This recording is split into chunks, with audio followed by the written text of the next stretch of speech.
अभी धीरे धीरे तैयारी और तेज सी पकड़ेगी। भारतीय जनता पार्टी ने अभी तक अपना प्रत्याशी घोषित नहीं कर पाए, बता रहे हैं केशव प्रसाद मौर्य की किस तरीके से चुनाव लड़ेंगे। कोई ना कोई प्रत्याशी तो आएगा भाजपा की तरफ से, हम अपनी तैयारी कर रहे हैं, भाजपा वाले अपनी तैयारी कर रहे हैं। शाद के प्रत्याशी पर दाव खेलना चाह रहे हैं। सुनने में आया था कि आलोक शाद के प्रत्याशी MLC बनने वाले थे, इसके बाद में उनका नाम कटा, तो शाद के मतदाता नाराज हो सकता है। कोई साग के मतदाता नाराज नहीं होगा। आलोक साग जी हमारी समाजवादी पार्टी के मजबूत स्तंभ है मैनपुरी से, और हम सब लोग बहुत ही स्टेबिलिटी के साथ और कोऑर्डिनेशन के साथ काम कर रहे हैं।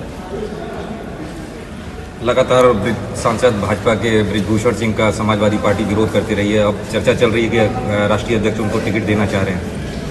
नहीं, अभी तो चर्चाएं चल रही हैं, इसमें ऐसी कोई बात नहीं है। चर्चाएं तो कौन चला देता है आप सबको पता ही है, कौन कहाँ से कैसी चर्चाएं चलती है। कोई सच्चाई नहीं है बृजभूषण को टिकट देने की बात होगी। मुझे नहीं लगता इसमें अभी तक कोई सच्चाई। अच्छा, BSP मायावती के लिए अभी स्टैंड क्लियर नहीं हो पा रहा कि आपकी पार्टी की बात चल रही है, गठबंधन पे अभी भी जगह है। गठबंधन जो होना था वो मुझे लगता है हो चुका है, क्योंकि गठबंधन की बात पिछले 6 महीने से चल रही है, अलायंस की बात, और अब जाके जब गठबंधन हो गया, सीट शेयरिंग भी हो गई है, तो इसकी मुझे कम लगती है इस बात में कोई भी वास्तविकता। एक नई खबर निकल गया कि बता रहे बदायूं से टिकट परिवर्तन हो सकता है। ये तो राष्ट्रीय नेतृत्व के उसमें का सवाल है, क्या वो उम्मीद डिसाइड है? करेंगे। क्या उम्मीद है परिवर्तन की?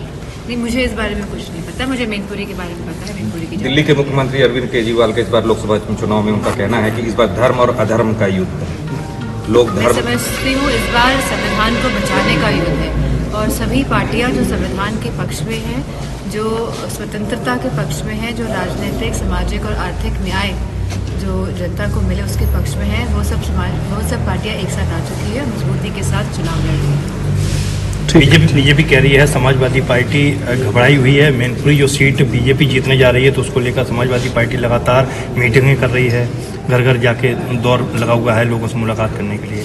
अगर हम लोग घर घर जाके दौरे करते हैं तो भी दिक्कत है, अगर नहीं जाते हैं तो भी दिक्कत है। दिक्कत तो हर बात से है।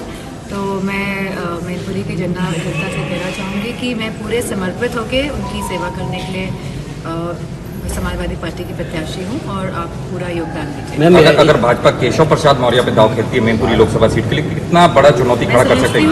कि चुनौती नहीं होगी, क्योंकि यहाँ की जनता बहुत ही जागरूक जनता है। वो जानती है कि मैनपुरी के लोग जानते हैं कि किसने मैनपुरी में सबसे ज़्यादा काम कराया है। मैम, मायावती ने कहा अकेले चुनाव लड़ेंगी, मीडिया की खबरों को भ्रामक बताया जी, कैसे देखती हैं आप उनकी इस बात?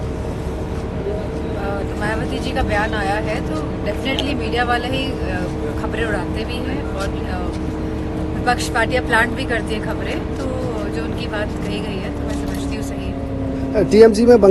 TMC भी बंगाल में अकेले चुनाव लड़ रही है, और यूपी में सपा कांग्रेस अलायंस को कितना मजबूत समझ रही हैं आप इस समय? सपा कांग्रेस का अलायंस तो मजबूत है, और TMC जो है, जो बात चाह रही थी, जिस कंडीशन में अलायंस हो, वो जो बात उनकी नहीं बनी है, तो मैं समझती हूँ कि TMC बहुत मजबूती के साथ चुनाव लड़ने जा रही हैं कलकत्ता में। मोदी जी आचार संहिता लागू होने से पहले ही किसी भी अन्य राजनीतिक दल की तुलना में प्रचार प्रसार शुरू कर चुके हैं, जबकि दूसरे दल अभी शिथिल हैं। यूपी से लेकर दक्षिण तक वो लगातार प्रचार प्रसार में, कैसे देख रही हैं उनके इस प्रचार प्रसार?